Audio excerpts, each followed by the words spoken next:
Bonjour et bienvenue pour ce nouvel épisode de Attention Pépite. Comme vous le savez, on aime bien les entrepreneurs, on aime bien les fondateurs, on aime bien les entreprises familiales, on aime bien les small caps qui ont été pas mal sous pression depuis quelques années et puis qui reprennent un peu la lumière. On est très content avec des indices de small cap qui remontent. Et l'Attention Pépite aujourd'hui, j'ai la chance de recevoir Michel Artière. Michel, je rappelle que tu es PDG et cofondateur de Athème. C'est ça, merci Marc, ravi d'être ici. Ben, moi aussi, ravi de te rencontrer, on se connaît, mais ravi de te recevoir. Est-ce que tu peux déjà, c'est un peu la tradition, nous expliquer ce que fait Athème? Voilà. Donc bien sûr, donc Athème est un éditeur de logiciels. D'accord. Donc on développe des logiciels donc B2B pour des acteurs professionnels de toute l'industrie de la production et de la diffusion de vidéos. Donc nos clients, c'est les chaînes de télévision, les opérateurs de télévision payantes, les plateformes de streaming. Tous ces acteurs-là, on développe les logiciels dont ils ont besoin pour compresser la vidéo et les diffuser, les amener sur les écrans, que ce soit des télés, des smartphones, n'importe quel écran sur lequel on va regarder ces contenus. Donc ça, c'est vraiment ton job et j'imagine, tu vas nous aider à diffuser cette vidéo ou pas? Avec plaisir.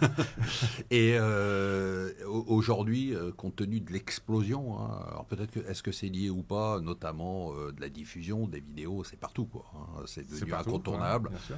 Est-ce que ça booste ta croissance et ça booste la thème de façon significative? Bah, c'est une industrie qui est enfin, en très profonde transformation. Évidemment, les usages de consommation vidéo se sont complètement transformés dans les dernières Totalement. années. Ça a complètement, enfin, essentiellement délinéarisé. Avant, on regardait la télé. Maintenant, en gros, tout le monde consomme de la VOD. Mmh. On regarde ce qu'on veut quand on veut. À l'exception du sport, qui est aussi un driver très important de notre industrie et qui amène beaucoup de complexité pour nos clients, puisque c'est un moment où tout le monde regarde la même chose, En même temps. des contenus premium sur lesquels il n'y a pas de concession possible sur la qualité. Et c'est toutes ces transformations d'usage qui sont des opportunités pour des boîtes innovantes comme Athème pour se faire une place au soleil dans ce marché. Alors aujourd'hui, on parle beaucoup de plateformes, hein, Sûr. bon, alors je sais que tu peux pas citer le nom de tes clients ou de certains, mais Pas toujours. est-ce que tu bosses pour, je sais pas, Netflix, Disney, toutes ces plateformes qu'on consomme à longueur de journée où il y a que de la vidéo, quoi. Donc oui, ce qui se passe, en particulier aux États-Unis où ça va encore plus vite, c'est la migration des abonnés. En fait, le cord cutting aux Mmh. États-Unis, les abonnés particuliers quittent les plateformes de streaming, les opérateurs télévision payantes traditionnels pour bien sûr, aller vers vers les les plateformes. plateformes de streaming. Voilà, Comcast, qui est le plus gros opérateur câble aux US, c'était plus de 20 millions d'abonnés il y a 5-10 ans. Aujourd'hui, c'est 8 millions C'est d'abonnés. dingue. Ils perdent 250 000 abonnés chaque trimestre. C'est Tous dingue. les gens, ils partent vers les plateformes de streaming. Donc, pour nous, évidemment, on se repositionne complètement sur les plateformes de streaming qui sont les nouveaux diffuseurs. Il y a des choses intéressantes qui se passent dans la transformation de l'industrie. Il y a eu un accord il y a quelques jours entre Netflix et TF1. C'est incroyable. Intéressant à suivre. Ouais. Donc, Surprenant. c'est surprenant, c'est innovant. C'est deux boîtes qui montent leur capacité d'innovation. Donc pour répondre à la question, oui, nos cibles, aujourd'hui, parmi les grandes plateformes de streaming, on travaille avec la moitié. On ne peut pas toujours les citer. On essaie d'avoir les accords, mais ils négocient très durement le droit de communiquer. Mais on travaille avec la moitié et on part avec l'autre moitié. Donc les Netflix, YouTube, Prime, Hulu, Disney+, Paramount+, Voilà, ça fait partie de tes Max, tout ça, prospects, c'est tes les gens, targets. la moitié, on a déjà mis un pied dedans. Et avant la fin de l'année ou au maximum l'année prochaine, on travaillera à peu près avec tout le monde. C'est quoi, alors on comprend, tu l'as déjà un peu exprimé, c'est quoi ta vision stratégique à moyen et long terme? C'est où à thème? Vous allez où? Alors, cette transformation, cette migration de notre activité de la télévision traditionnelle vers le streaming, c'est une part. Ok. La deuxième partie, c'est donc pour ce qui est des diffuseurs, des gens qui communiquent avec les abonnés, c'est les plateformes de streaming. Deuxième chose importante dans cette industrie, le contenu est roi, content is king, et donc les ligues de sport qui à l'origine diffusaient leur contenu à travers des chaînes de sport, voilà, aujourd'hui vraiment s'émancipent et lancent leur service de streaming.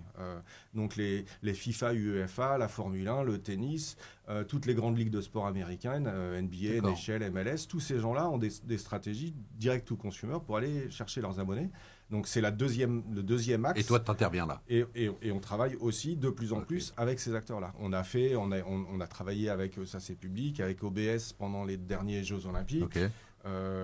Aujourd'hui, on travaille avec DAZN sur le streaming de la Coupe du Monde des clubs. Donc, on commence vraiment à aller là-dedans.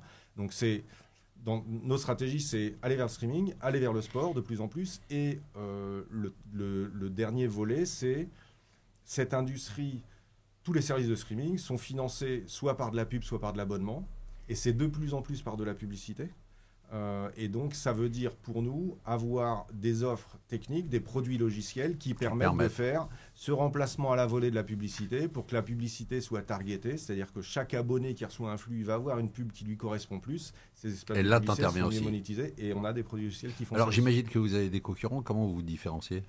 Malheureusement, on a des concurrents. Ouais. Donc, nos concurrents sont pour une bonne part nord-américains. D'accord. Et on se différencie sur l'activité cœur d'Atem. L'activité cœur d'Atem initiale, même si on a beaucoup étendu le portefeuille de logiciels aujourd'hui, le cœur qui reste toujours un peu le nerf de la guerre, c'est la qualité de la compression de la vidéo. D'accord. C'est-à-dire, en gros, la capacité à délivrer... C'est ça un élément de différenciation Absolument, majeur. Okay. Délivrer une très bonne qualité vidéo, mais en réduisant les débits. D'accord. Parce que justement, plus on va vers ces acteurs très, très gros qui n'ont pas 10 millions d'abonnés, mais 100 millions d'abonnés, plus l'efficacité de compression, c'est un effet de levier énorme pour eux parce que chaque pourcent qu'on gagne, qu'on réduit sur le débit, c'est pour eux des économies de coûts de diffusion qui sont gigantesques. Et justement, quand tu mesures la satisfaction, la fidélisation de tes clients, bon, la fidélisation, c'est assez simple, c'est ceux qui continuent à bosser avec toi. On peut dire comme ça. Leur satisfaction, parce que tu parles exactement, c'est intéressant ce que tu dis, hein, c'est à la fois réduire le débit et améliorer la qualité. Comment tu mesures en fait la satisfaction de tes clients ? En fait, Atem a entrepris depuis pas mal d'années de faire évoluer, enfin un peu comme tous les éditeurs logiciels, un peu dans toutes les industries, de faire évoluer nos business models vers des business qui permettent d'avoir du récurrent. Okay. Donc on a des contrats avec de l'abonnement, des contrats qui sont renouvelables, qui nous permettent d'avoir plus de visibilité. Voilà, on communique d'ailleurs sur la bourse, sur notre MRR, notre ARR, nos revenus récurrents mensuels, annuels. Et donc, la meilleure façon de mesurer la fidélité et la satisfaction des clients, c'est de regarder le taux de renouvellement de tous ces contrats. Alors justement, tu fais la transition sur la prochaine question, la structure de ton chiffre d'affaires. Comment ça se compose aujourd'hui ? Alors le chiffre d'affaires... entre les activités, on va dire un peu historiques, les activités nouvelles que tu es en train de déployer, entre ce que tu dis, les revenus récurrents que tu mesures par le MRR, l'ARR, comment tout ça se ventile ? Alors, en termes de business model, la part entre les revenus récurrents maintenant, c'est à peu près un tiers de notre chiffre d'affaires, mais c'est aussi la moitié de notre marge brute, parce que on a...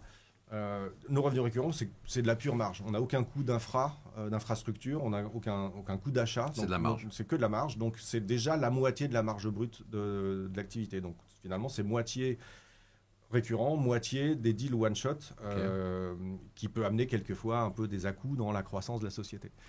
Et après, la répartition, l'autre angle de ta question, la répartition par typologie de clients, on est au milieu de la transformation. On a encore la moitié de notre activité avec les acteurs historiques. Et la moitié qui sont encore actifs. Qui sont encore très actifs et qui, évidemment, continuent d'investir et de se défendre. Et la moitié vers les nouveaux entrants, les plateformes de streaming, les ligues de sport et la diffusion OTT des groupes de médias. Alors, j'imagine que dans une société comme la tienne, il y a d'un côté, on doit serrer un peu les cordons de la bourse quand même, pour essayer, on va en parler, d'avoir de la profitabilité. Et puis de l'autre côté, tu dois investir en R&D, parce que c'est un métier très technique. Exactement. Comment tu arrives à combiner les deux ? On avait... En fait, on a communiqué sur le marché. À partir de début 2021, on a eu cette communication qu'on avait un plan d'investissement très volontaire pendant 3 ans qui s'est finalement étendu jusqu'à 2024 sur 4 ans pour de la R&D et du déploiement à l'international et la constitution d'une pile de revenus récurrents suffisante. Et ensuite, une deuxième phase, maintenant, qui commence en 2025. Donc ça, c'est maintenant. Voilà, à partir de laquelle... je ne dirais pas qu'on investit moins, mais on arrête d'augmenter notre investissement. C'est-à-dire on maintient notre niveau d'investissement. La R&D, c'est quand même 250 personnes. Donc la R&D qui était... 250 personnes. Oui, c'est un très gros investissement. La R&D qui était plus 50 personnes chaque année, maintenant, c'est stabilisé à 250 personnes. Donc, c'est pas qu'on réduise nos investissements, mais à partir de maintenant, on les accélère plus. C'est ça. Mais c'est quand même encore... une armée qui est extrêmement 250 productive. personnes, Ouais, c'est impressionnant. Et il y a beaucoup de produits, oui, parce qu'on a parlé des produits de compression, mais il y a des tas d'autres choses, les produits d'insertion de publicité, les produits qui gèrent les enregistrements, les stockages des enregistrements des abonnés dans le réseau, des produits qui permettent de faire le réseau de diffusion, le réseau de diffusion de données. Donc il y a une offre produit très complète. En fait, dans notre industrie, les anglo-saxons parlent de glass to glass. On a tous les produits logiciels, en dehors du fait qu'on n'est pas dans la caméra, ni dans le player de la télé connectée, de la box, du smartphone, mais tous les logiciels qui sont entre les deux, du stade jusqu'au réseau, on les a tous. Donc, une plateforme de streaming qui se lance peut venir voir Atem comme un one-stop shop pour acheter l'ensemble de sa stack technique de processing des vidéos pour lancer sa plateforme de streaming. Donc évidemment, oui, il faut quand même des ressources pour innover et se battre face à nos concurrents américains. Donc Michel, est-ce qu'on peut dire un peu, si je traduis ce que tu dis, qu'aujourd'hui, je veux dire, vous avez une avance technologique qui est assez forte, c'est tout à fait juste, sur laquelle vous avez investi massivement, ce qui a obéré en partie la rentabilité, mais c'était prévu, c'était ce que tu avais annoncé, oui. Et qu'aujourd'hui, on va dire, tu vas essayer, et c'est le projet, et c'est le cap, est-ce qu'on peut dire qu'on est sur un cap sur la rentabilité, c'est-à-dire que c'est aujourd'hui, tout en laissant une qualité technique qui doit être toujours en progression et forte, est-ce qu'aujourd'hui on peut dire que ton souci, enfin, ton focus, ça va être la rentabilité? Absolument. Ouais. La communication, la guidance qui est donnée au marché et tout le management et tout le monde chez Atem, tous les salariés d'Atem sont incentivés sur un objectif d'EBITDA. Tu peux nous donner l'objectif 2025, il n'est pas communiqué. Ouais. La guidance au marché, c'est un objectif 2027 à 22 millions d'EBITDA. On part pratiquement de zéro. Donc voilà, on peut tirer le trait linéairement entre le zéro ou de l'année dernière et l'objectif de 22-2027. Et juste, tu parlais beaucoup d'activités. Il y a des activités sur lesquelles il y a des évolutions réglementaires. Est-ce que ça affecte ton métier ou est-ce que tu l'intègres? Il y a des évolutions réglementaires toujours qui ne sont pas à la même vitesse dans les différents pays. Donc bien sûr, c'est intégré dans nos offres. Et dernier point, et après je te demanderai de nous dire un peu quels sont en conclusion les éléments pour convaincre quelqu'un d'entrer sur l'action Atem aujourd'hui, 2 ou 3 arguments forts. Comment tu t'adaptes aux nouvelles technologies, notamment, je crois que vous avez évoqué la visualisation comme les casques de réalité virtuelle et autres. Ouais. Est-ce que vous êtes sur ce marché-là? Est-ce que c'est un marché qui a vraiment un potentiel? Ça fait longtemps qu'on en parle. Il ne s'est pas passé grand-chose encore. Est-ce que c'est un métier d'avenir?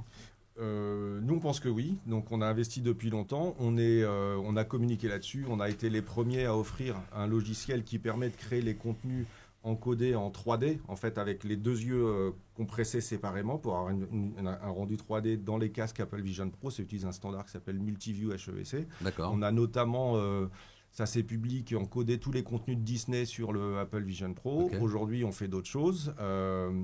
Et oui, on pense que... Donc, il y a d'autres casques qui arrivent, les casques méta. Tout le monde lance ses lunettes, ses casques de réalité augmentée, réalité virtuelle. Donc, il y a énormément de cas d'usage. Il y a 3 cas d'usage qui nous paraissent super intéressants. Donc, ce que vise Disney, c'est plutôt l'expérience Avatar à la maison. Évidemment. Mais il y a aussi les expériences pour les événements live, que ce soit le sport ou la musique en live. Et ça, oui, on pense que c'est très intéressant. DAZN est en train d'expérimenter ça pour le sport, pour les 4 derniers matchs de la Coupe du Monde des clubs en ce moment. Canal vient de faire l'annonce que pour les concerts à l'Olympia, ils vont aussi expérimenter ce genre de choses. Donc oui, on pense que ça va être une expérience folle. J'aurais pu t'amener un casque pour faire la démo aujourd'hui. Je vais venir dans tes bureaux. Tu m'invites dans tes bureaux pour tester? Oui, avec plaisir. Alors, en conclusion, c'est un peu la tradition de l'attention pépite. Aujourd'hui, gens qui nous écoutent, qui sont soit actionnaires d'Atem, soit qui ont envie peut-être de l'être, qu'est-ce que tu leur dirais? Je leur dirais d'une part que Atem c'est une belge French Tech, que le pitch que un peu par miracle la rentabilité va augmenter à partir de maintenant, c'est quand même ce qu'on avait annoncé début 2021. Donc dans le passé, on a en gros tenu nos promesses. On s'était introduit en bourse en 2014. On avait dit qu'on serait profitable à partir de 2016, ça a été le cas. Là, en 2021, on a dit que la rentabilité va augmenter à partir de 2024-2025, ça va être le cas. Pour le début de l'année, on a eu une petite croissance au premier trimestre, on va bientôt annoncer le second trimestre, donc on va voir.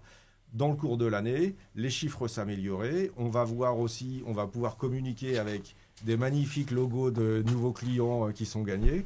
Et le dernier point, c'est public, puisque je suis CEO, donc je communique tout ce que je fais. Donc, suite aux 3 dernières publications, à chaque fois, j'ai moi-même cassé un petit peu ma tirelire. Donc, si je le fais, c'est qu'il y a sûrement des bonnes convictions. Voilà, si vous voulez investir dans une French Tech, c'est ça. Qui va retrouver après la voie du développement, va retrouver lors de sa transition de modèle, va retrouver la voie de la rentabilité. En tout cas, c'est ton objectif. Vous savez ce qu'il faut faire. Michel, je te remercie. Je rappelle que tu es PDG et cofondateur d'Atem. À bientôt. Merci Marc, avec plaisir. Merci beaucoup.